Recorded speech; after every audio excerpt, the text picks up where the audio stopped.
Hey guys, Jonathan here, and today I've got all three of the new 20th anniversary March 1st release LEGO Batmobiles here. LEGO sent these early for me to review, but of course all thoughts are my own, and all three of these are going to be $30 when they come out. Now, interestingly enough, they all have very different piece counts.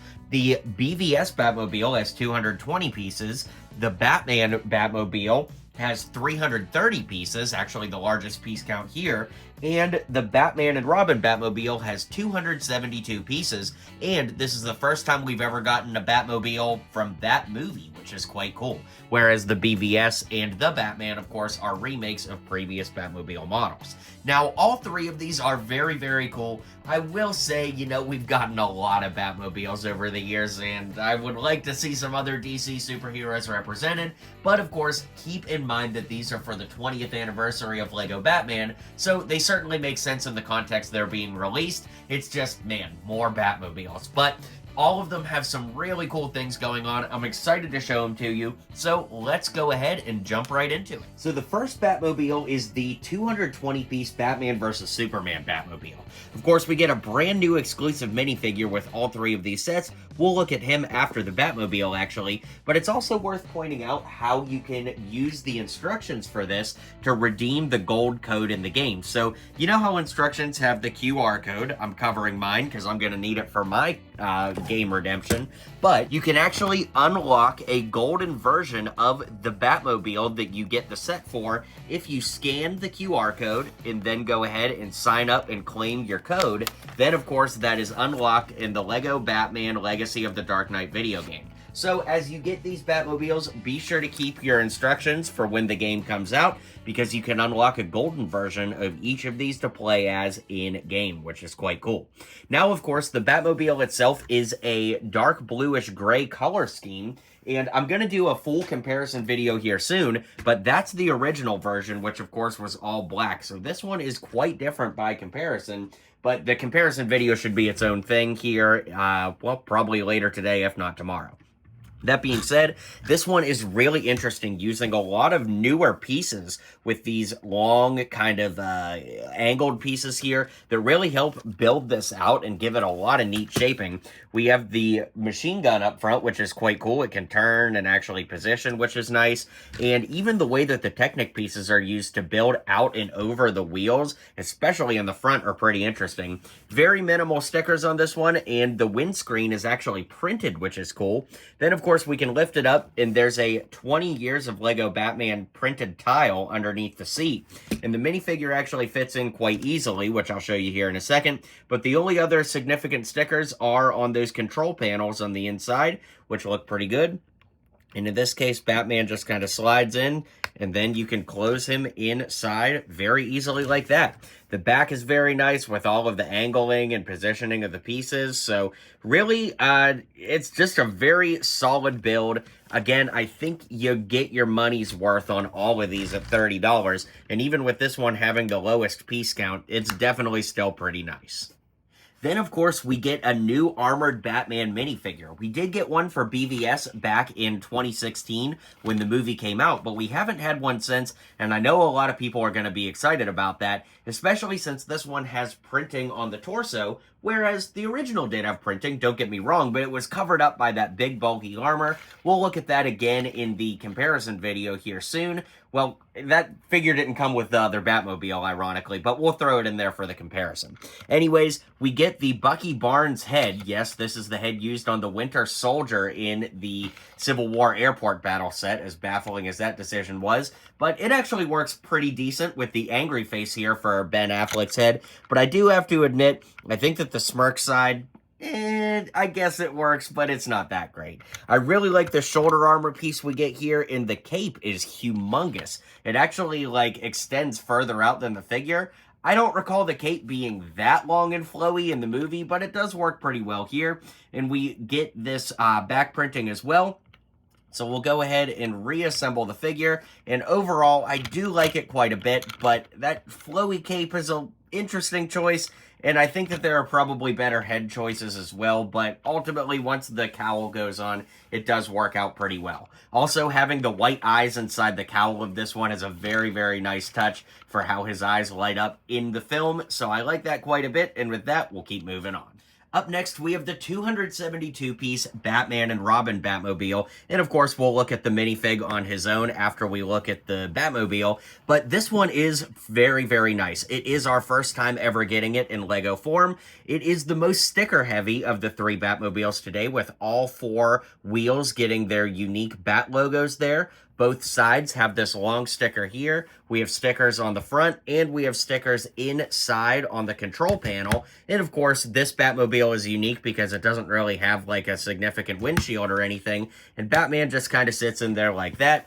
We do have these bat wings in the back that are built at an angle, and I really like kind of the way that these pointed pieces step out. That's very cool. It drives well, and of course we have that 20th anniversary tile hidden inside, and basically the way you access it is through this giant hole built in the middle where you can just place the hood on, and you can pop it out with your finger by pushing through from underneath. So it's also very interesting the way that this front piece is built in there. I guess once it's built up, it's a little tricky to slide in and out, but as you can see, it's built kind of with an inverted scheme there, which looks interesting. And I will say, this is my least favorite of the three Batmobiles here. I appreciate the newness, and I absolutely love that portion. And of course, getting a brand new Batmobile is always a good time, but of the three here, I just think it's the weakest build and leaves the most to be desired. But also, if I was ranking these three Batmobiles cinematically, just based off of what we see in the movies, this would also rank last, so I'm sure that's affecting my decision as well.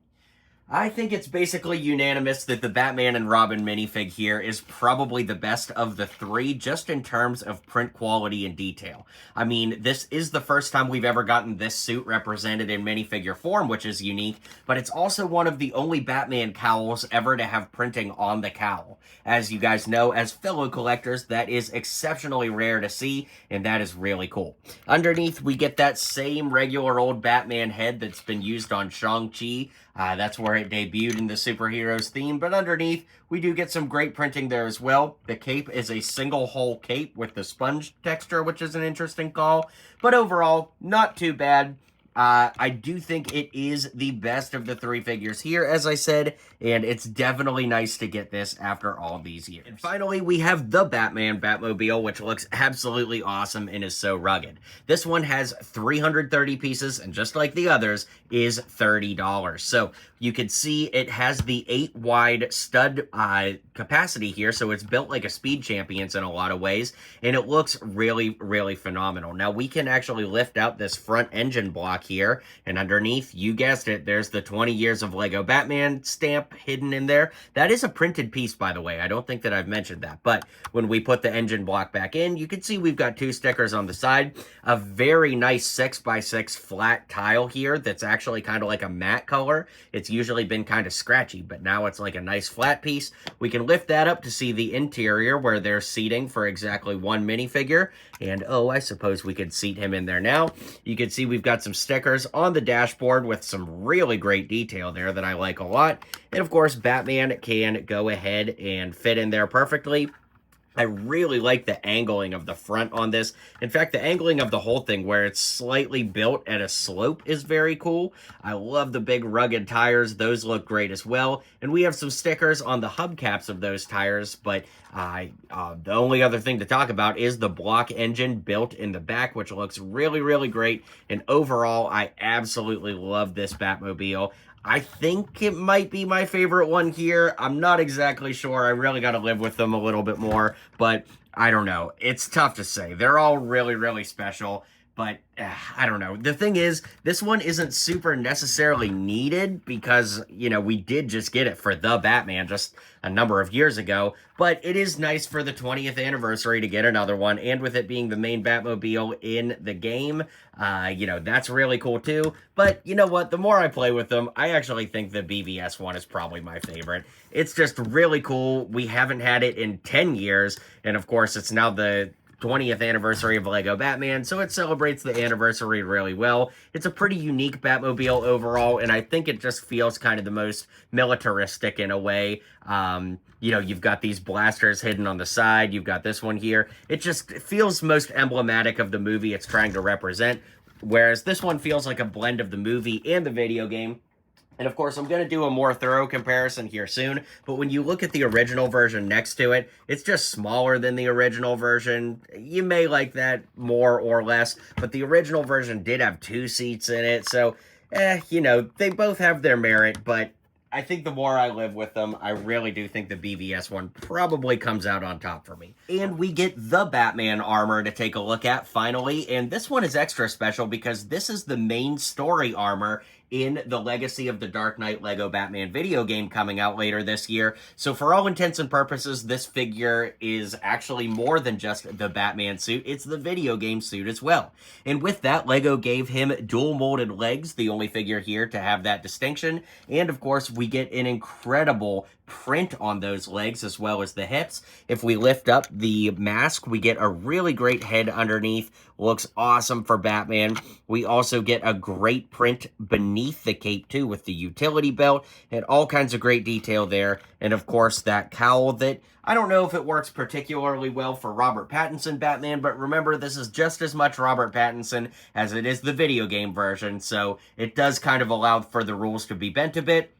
The cape is a single hole cloth sponge cape, just like we looked at in the previous Batman and Robin minifig, and overall it is really great, and I think a lot of people are going to want to get this set and this minifig alone just because of the video game association, but of course, with it being the Batman as well, it makes for a great representation overall. Alright guys, well, each of these Batmobiles bring a lot of newness and fascination to what they offer. Of course, getting that Batman and Robin Batmobile for the first time is pretty awesome, and that minifig just steals the show. The BvS Batmobile is really great as well, and the Batman Batmobile has that amazing minifig, although I feel like it's probably the least needed, because we just got the Batman Batmobile not all that long ago. But still, all three are really great, and at 30 bucks a pop, I really can't recommend them enough. So let me know which one you like the best, which ones you plan on picking up. Thanks again to LEGO for sending these my way, and I'll see you guys on the next video.